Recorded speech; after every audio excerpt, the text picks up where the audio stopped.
आज Doubtnut app download करें। Doubtnut पर अपने सभी गणित, रसायन विज्ञान, भौतिक विज्ञान और जीव विज्ञान के डाउट्स का करो सफाया। बस प्रश्न की फोटो खींचो, एक ही प्रश्न को क्रॉप करो और तुरंत वीडियो सोल्यूशन पाओ।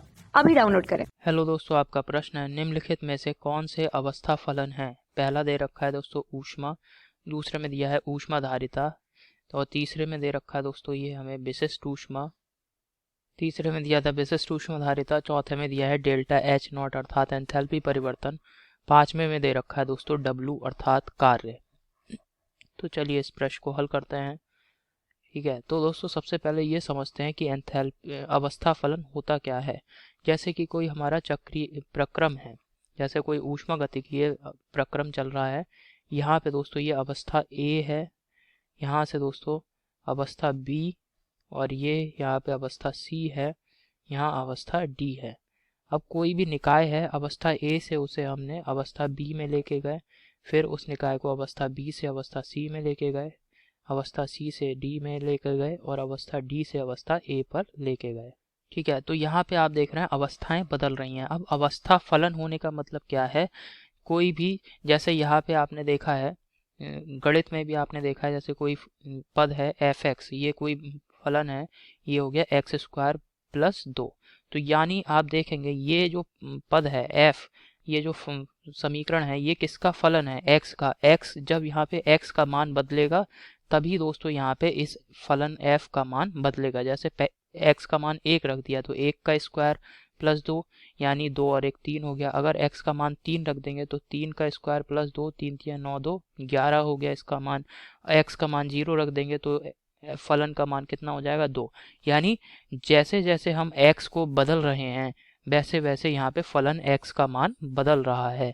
तो इसी प्रकार यहाँ पे ऊष्मागतिकी में क्या होता है दोस्तों, जैसे जैसे हम निकाय की अवस्था को बदलेंगे वैसे वैसे जो हमारा अवस्था फलन होता है, मतलब ऐसा फलन जिसका मान अवस्था पे निर्भर करता है, निकाय की अवस्था पर निर्भर करता है। अगर निकाय की अवस्था बदलेगी तब दोस्तों उस फलन का मान बदलेगा, और अगर निकाय की अवस्था नहीं बदलेगी तब फलन का मान नहीं बदले तो इसे हम कहते हैं अवस्था फलन। समझ में आ गया आपको। अब जैसे यहाँ पे दोस्तों अवस्था ए पर अगर निकाय है तो इसकी अगर मान लिया एंथैल्पी जो है इसका मान H1 है, और अवस्था बी पे एंथैल्पी H2 है, तो आप देखेंगे इसे हम अवस्था ए से अवस्था बी पे लेके जा रहे हैं, तो यानी अवस्था यहाँ बदल रही है। तभी तो दोस्तों एंथैल्पी का मान H1 से H2 हो गया।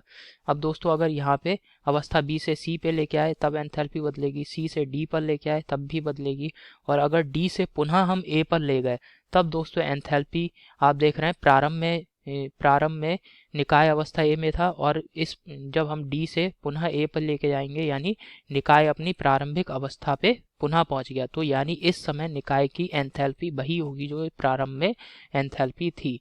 यानी अब दोस्तों यहाँ चूंकि अवस्था में परिवर्तन नहीं हुआ, निकाय अपनी प्रारंभिक अवस्था पर ही है इस समय भी, तो निकाय की एंथैल्पी भी प्रारंभिक एंथैल्पी ही होगी। तो यहाँ पे जो एंथैल्पी परिवर्तन होता है दोस्तों डेल्टा एच नॉट, ये क्या है, मानक एंथैल्पी परिवर्तन। ये दोस्तों किसी भी निकाय का मानक एंथैल्पी परिवर्तन ये अवस्था फलन होता है, अवस्था का फलन होता है, अवस्था फलन है। जबकि दोस्तों कार्य, जैसे यहाँ पांचवें में दे रखा है, पांचवें विकल्प में दिया है डब्लू अर्थात कार्य, विशिष्ट ऊष्माधारिता, ऊष्माधारिता और ऊष्मा, ये सभी दोस्तों अवस्था के फलन नहीं होते हैं, ये दोस्तों पाथ के फलन होते हैं, मतलब पथ के फलन होते हैं, रास्ता का फलन होते हैं ये। ठीक है, तो कौन सा सही विकल्प है दोस्तों, यहाँ पे जो हमें चौथा विकल्प दे रखा है, पहले विकल्प में दे रखा है ऊष्मा, ये गलत विकल्प है। दूसरे विकल्प में दिया है ऊष्माधारिता, ये भी गलत विकल्प है। तीसरे विकल्प में दिया है दोस्तों विशिष्ट ऊष्मा, ये भी गलत विकल्प है। चौथे विकल्प में जो हमें दे रखा है दोस्तों डेल्टा एच नॉट मानक एंथैल्पी परिवर्तन, ये बिल्कुल सही विकल्प है। पांचवें विकल्प में दे रखा है डब्लू, यह भी गलत विकल्प है। तो आशा करता हूँ आपको समझ में आया होगा दोस्तों ये। धन्यवाद। कक्षा 6 से 12वीं से लेकर नीट, IIT, JEE वो एडवांस के लेवल तक 1 करोड़ से ज्यादा छात्रों का भरोसा। आज ही डाउनलोड करें डाउटनेट ऐप या व्हाट्सएप करें अपने सारे डाउट्स 8400 400 400 पर।